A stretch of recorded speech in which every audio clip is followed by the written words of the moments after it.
កម្ពុជាក្រុងដាក់ឲ្យប្រើប្រាស់យន្តហោះ Boeing 737 MAX របស់សហរដ្ឋអាមេរិកចាប់ពីឆ្នាំ2031 កម្ពុជាគម្រោងនឹងដាក់ឲ្យប្រើប្រាស់យន្តហោះ Boeing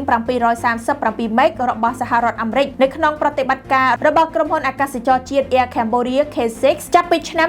2031តទៅបន្ទាប់ពីសម្រេចបាននូវកិច្ចព្រមព្រៀងជាប្រវត្តិសាស្ត្ររវាងក្រុមហ៊ុនអាកាសចរជាតិកម្ពុជានិងក្រុមហ៊ុនផលិតយន្តហោះ Boeing ការបញ្ជាក់នេះត្រូវបានធ្វើឡើងនៅក្នុងឱកាសដែលលោកបណ្ឌិតម៉ៅ ហាវ៉ាណាល់ដឹកនាំមន្ត្រីជាន់ខ្ពស់នៃរដ្ឋលេខាធិការដ្ឋានអាកាសចរស៊ីវិលនិងថ្នាក់ដឹកនាំក្រុមហ៊ុនអាកាសចរជាតិ Air Cambodia ទៅធ្វើទស្សនកិច្ចផ្លូវការនិងស្វែងយល់អំពីសមត្ថភាពបច្ចេកវិទ្យានៅក្រុមហ៊ុន Boeing នៅក្នុងទីក្រុងសេដ្ឋលសហរដ្ឋអាមេរិកនេះបើតាមការបញ្ជាក់របស់លោកស៊ីនចាន់សេរីវុទ្ធារដ្ឋលេខាធិការនិងជាអ្នកនាំពាក្យរដ្ឋលេខាធិការដ្ឋានអាកាសចរស៊ីវិលលោកបណ្ឌិតម៉ៅ ហាវ៉ាណាល់បានវាយតម្លៃខ្ពស់ចំពោះកិច្ចខិតខំប្រឹងប្រែងរបស់ថ្នាក់ដឹកនាំក្រុមហ៊ុនអាកាសចរជាតិ Air Cambodia និងក្រុមហ៊ុន Boeing ដែលបានឈានទៅដល់ការចុះកិច្ចព្រមព្រៀងទិញយន្តហោះ Boeing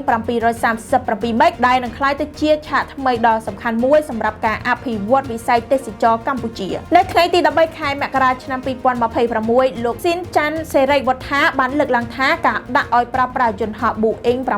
737 MAX នឹងនាំមកនូវអត្ថប្រយោជន៍ជាយុទ្ធសាស្ត្រចម្បងដូចជាការពង្រឹងចក្ខុវិស័យអភិវឌ្ឍវិស័យអាកាសចរកម្ពុជាដែលមានតួនាទីសំខាន់នៅក្នុងការជំរុញសេដ្ឋកិច្ចទេសចរសង្គមនិងវប្បធម៌ប្រកបដោយចីរភាពបន្ថែមពីនេះយន្តហោះប្រភេទនេះនឹងឆ្លើយតបទៅនឹងការរីកចម្រើននៃហេដ្ឋារចនាសម្ព័ន្ធអាកាសយានដ្ឋានអន្តរជាតិនិងតម្រូវការអ្នកដំណើរតាមផ្លូវអាកាសដែលមានកំណើនជាមធ្យមប្រមាណ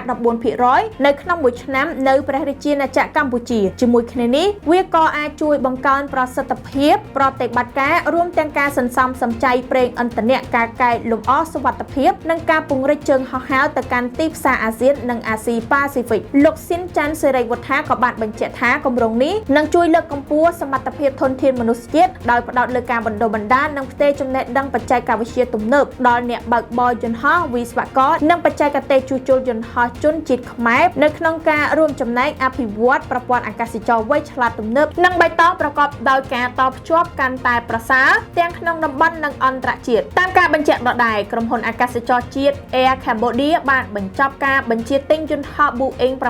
737 MAX ជាផ្លូវការរួចរាល់ដែលបង្ហាញពីការជឿជាក់លើសុវត្ថិភាពបច្ចេកវិទ្យាទំនើបនវានុវត្តន៍និងប្រសិទ្ធភាពសេដ្ឋកិច្ចរបស់យន្តហោះប្រភេទនេះជាមួយគ្នានេះផងដែរនៅថ្ងៃទី15ខែមករាឆ្នាំ2026ខាងមុខក្រុមហ៊ុនអាកាសចរជាតិ Air Cambodia នឹងរៀបចំពិធីសម្ពោធដាក់ឲ្យប្រើប្រាស់ logo ថ្មីនិងសម្ពោធយន្តហោះប្រភេទ ATR